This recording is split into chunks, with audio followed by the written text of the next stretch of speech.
Okay, well, we're going to answer a very difficult question. Well, I wouldn't say difficult, but controversial, about who's more important, the Diksha Guru or the Siksha Guru, and what if you get contradictory instructions from the Diksha Guru and the Siksha Guru? Who should you follow? And I have a little hesitancy to answer this question because if you look at it from one angle, you'll get one answer, and you look at it from another angle, you'll get another answer.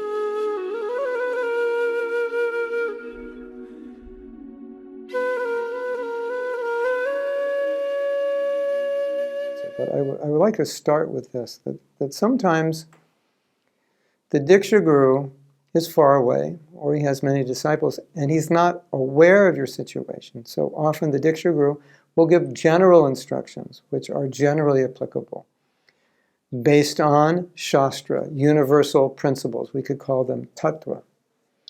But if you have a Siksha Guru who knows in more detail what's going on in your life, or if you reveal that to your Siksha Guru, and some devotees find it easier to reveal certain details about their life to the Siksha Guru because maybe they feel their Diksha Guru doesn't have time, perhaps he doesn't have experience in those areas, or perhaps he's told them, I don't want to answer these questions, or he's not inclined to answer them. Then if your Siksha Guru knows more detail about the situation, he or she may give you a slightly different answer, or perhaps even an entirely different answer, because he knows the detail. So the Guru may give, here's a principle.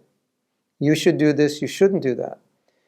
But then you go to the Siksha Guru and you say, but if I do this, I think, or it seems, that is going to be detrimental to my spiritual life or detrimental to my emotional or physical life. And so that the Siksha Guru, in understanding the details, may give a different instruction. So then the question comes, well, is it an offense to my Diksha Guru if I follow the instruction of my Siksha Guru? Well, many spiritual masters encourage their disciples to have many Siksha Gurus because they feel that the more uncles or aunts, the better. And in doing that, when they say, yes, take from, sometimes they'll even recommend, take from my godbrother. He can help you in your household life, or he can help you in your practical life, or he can help you in deity worship or book distribution.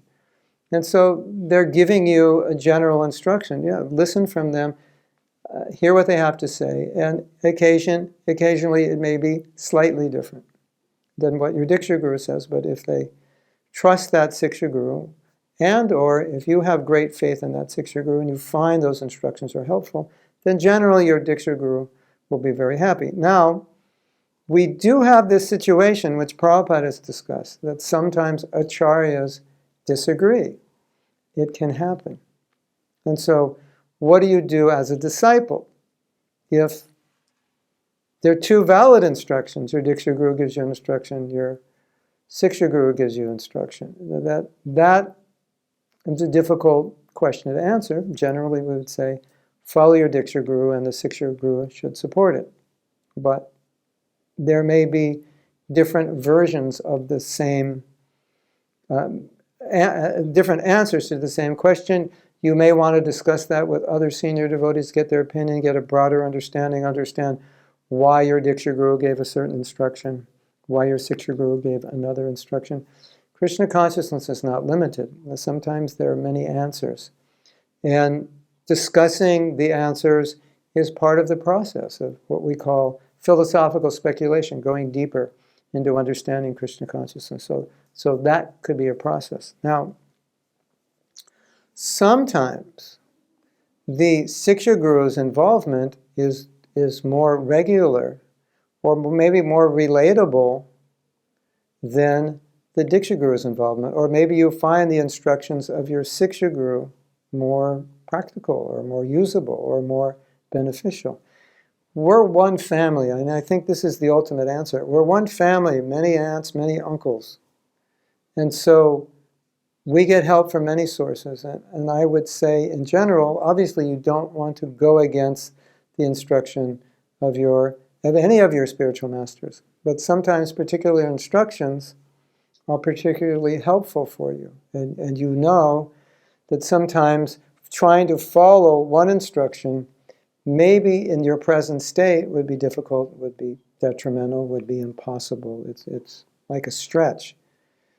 And if you can't go to your spiritual master and say, I don't think I can follow this at this point, then you can take guidance from others and say, my guru gave me this instruction, but I feel it's impossible in my present state to follow it. I feel it would actually harm me if I try to follow it. Then you take instructions from your other seniors.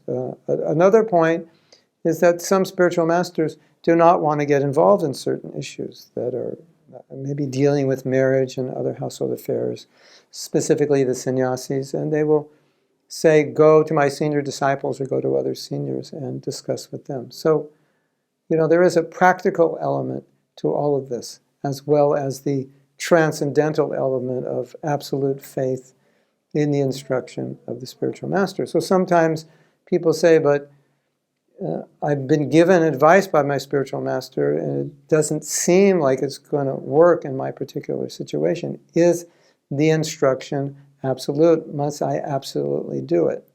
And I would say yes and no.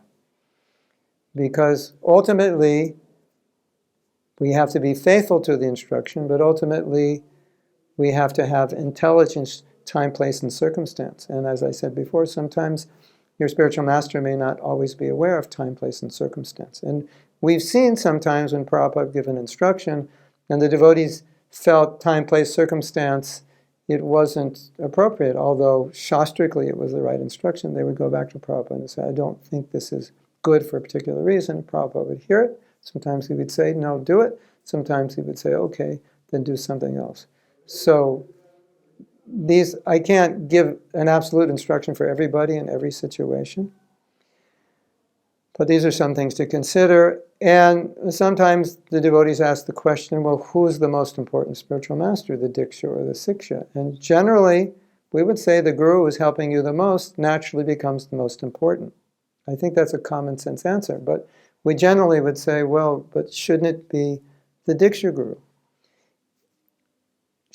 But Prabhupada said there's no difference between Diksha and Siksha. So that guru who's helping you the most, maybe he's closer to you.